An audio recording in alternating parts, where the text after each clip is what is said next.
Hi everyone. So today I'll be just going over a style of analysis that's I think is very effective, and it's obviously from Wyckoff, but it's a subset, and it's very straightforward and simple and highly effective. Whether it's for day trading or swing trade, it's very effective. Um, so the first thing to know is that there are many different styles, and there's specializations within them, and I mean the list goes on and on. Yeah, for example, very popular is Elliott Wave. You have the pitchfork median line method. I mean, you have also the very various market and volume profile. You have a lot of order flow techniques, order flow style, and then there's some folks who use Gann. There are tremendous number who use various indicators, especially momentum-based indicators. So they'll combine MACD with the moving averages and look for diversions or any momentum indicator. They'll use RSI and stochastics for entry, etc., etc. This goes on and on and on. And there's Wyckoff, and Wyckoff is a very large. It's quite large, meaning you have for the swing trading, you have relative strength concept, point and figure concept, wave chart concept. You have higher time frame, lower time frame, then going towards the tape reading side, and a lot of things like especially what's very common with swing traders, really, from Wyckoff perspective, is the sector and industry, their strength, and there's a whole whatever the buying selling tests are, and so it's very comprehensive, such that it's not really something you can do in one video, or it was supposed to be, I think it was supposed to be a university level course, and then he reduced it to the course, but I think it was a university level education that was supposed to be carried out over quite some time. Anyway, so all of that, right? Then what else? You have other methods also. Many are, I'll give you another one, cycles. I'm not going to get into all of it, but you know how many different sub-methods are under cycles. There's numerous, cycle-based approaches. There's folks on TV that, or online that use various, you have Hurst, you have other cycle-based methods, but Hurst is very popular. And then you have simpler ones, and then other ones that people customize and use, like Fourier, and basically the list goes on and on. All right, so what's the point here? The point is there's a lot of stuff out there, all right? But within Wyckoff, there's an approach that is ultra simple, ultra effective, and it can be used for day and swing and all of that. So within Wyckoff, now you don't have to do the whole Wyckoff to apply this. It's so elegant and simple that I just don't know why it's not taught. I really don't understand why it's not taught, or it's not like in the forefront. And that more complicated candle-based methods are much more complicated. Candlestick pattern. And of course, you have that technical analysis pattern-based trading, right? So these are others.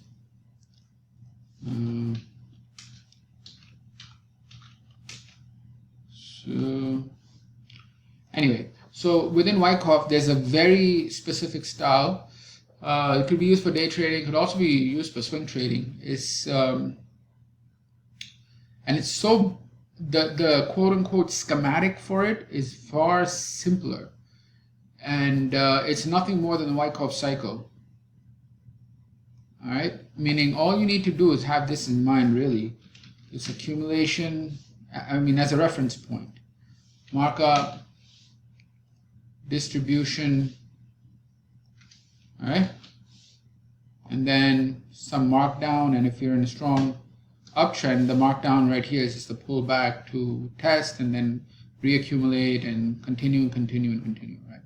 So what this breaks down to is nothing more than a base and a break, and then there's going to be another base, and then there's pullback, and then there's another base, and then there's a break, and then there's another base, and then you have your pullback.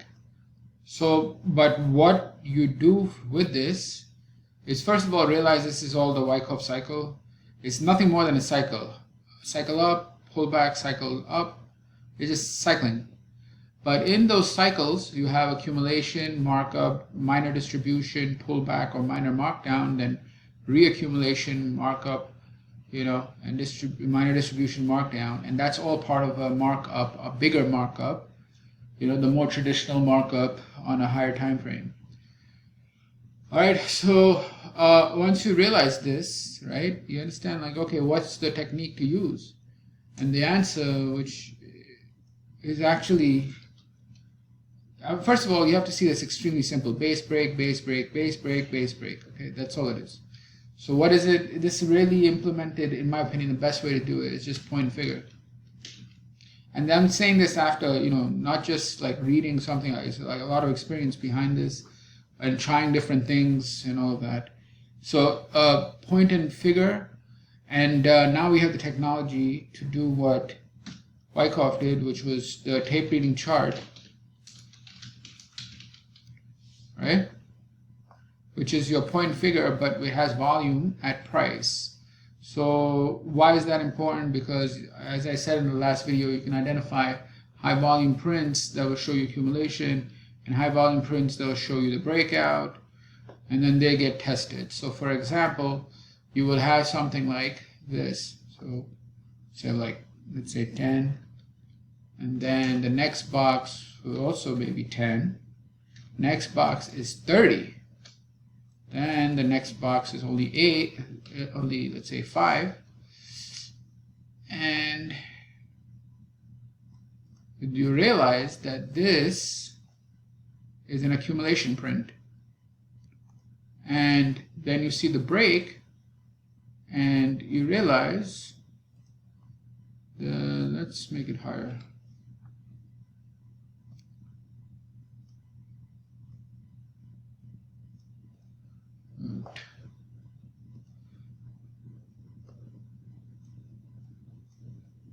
Alright, I'm not making the perfect boxes, but whatever. 5, and over here, I'm like, maybe let's use this one. 20, right? And then it comes back to test that area. And then again, the reaccumulation occurs and marks up, and again, you get like 19, and then it tests that area, and then it goes, this tests this area, and goes. So the point that I'm trying to make is that one very easy way, because I've looked at different ways, and I still look at them, is just to identify that basically a base, break, then another base, another break, and then eventually another base, and another break.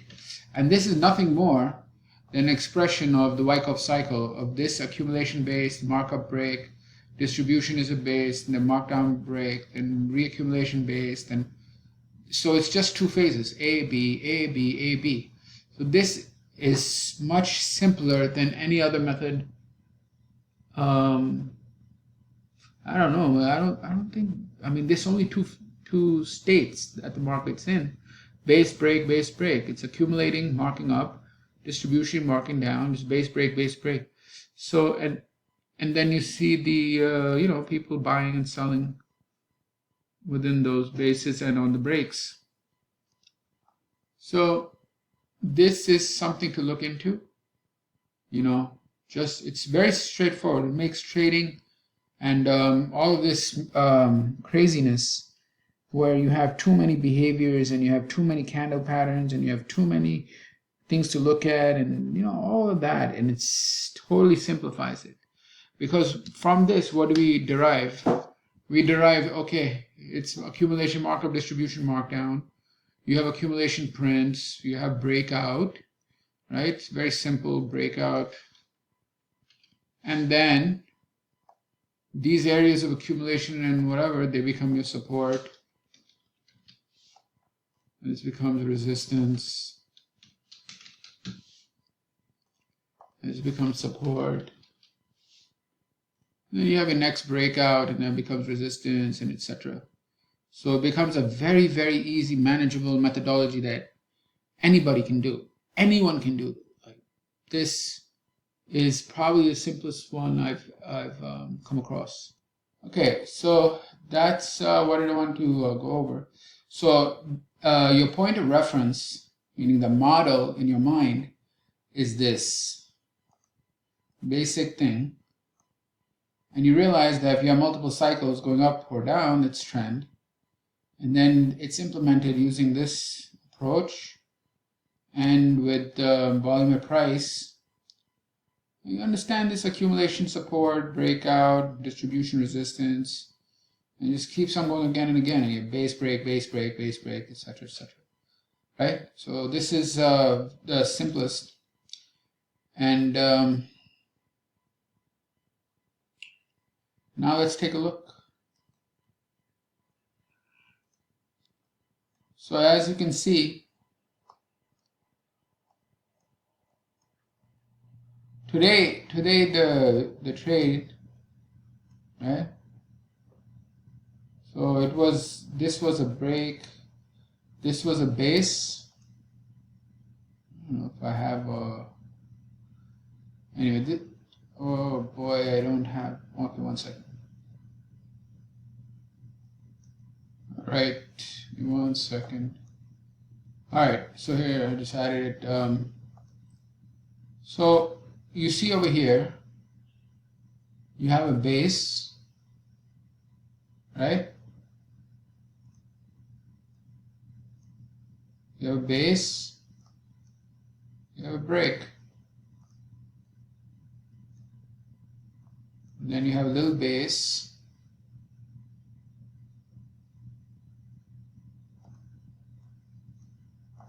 And then you have a break. And it pulls back, forms another base. And notice how it pulls back to the base.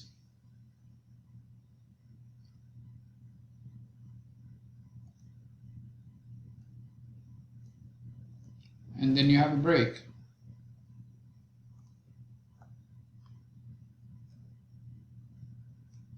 So it just keeps on doing this over and over.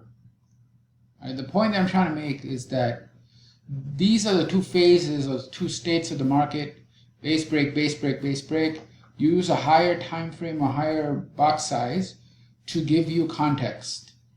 So you're looking at this, but you're looking at the left to realize that we're in buys. It's going up, breaking up, breaking up.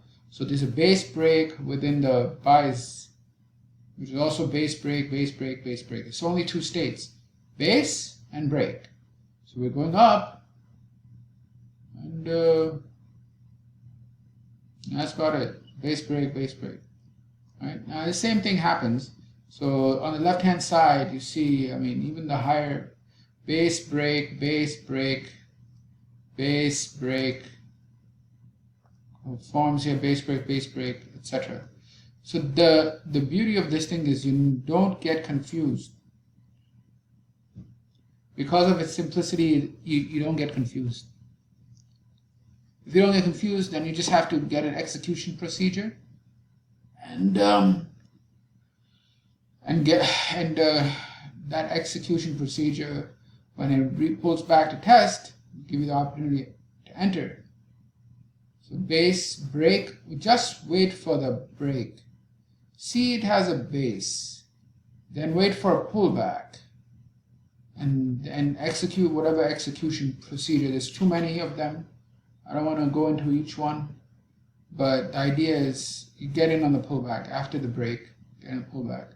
So this is the simplest thing I've seen, and just analyzing, and you're always you can combine the higher brick size and lower brick size, just like a higher time frame and lower time frame, and know what state you're in the market, and just get in. All right, so that's all I want to go over, and the reason why I'm showing this is because other types of charts are far more complicated, especially candle, minute-based charts. They're far more complicated than this, far more complicated, because of the fact that they include one extra element or factor that creates a lot of complications and patterns, and that is the element of time. So time, what you'll have, instead of one bar within one range, you have 10, 15, 20, as many bars within that one range, creating a multitude of patterns. So I mean, it just gets really complicated, and those patterns are then turned into signals and this and that, and so it's much more challenging. Anyway, I'm done. Thank you. Have a good night. Bye.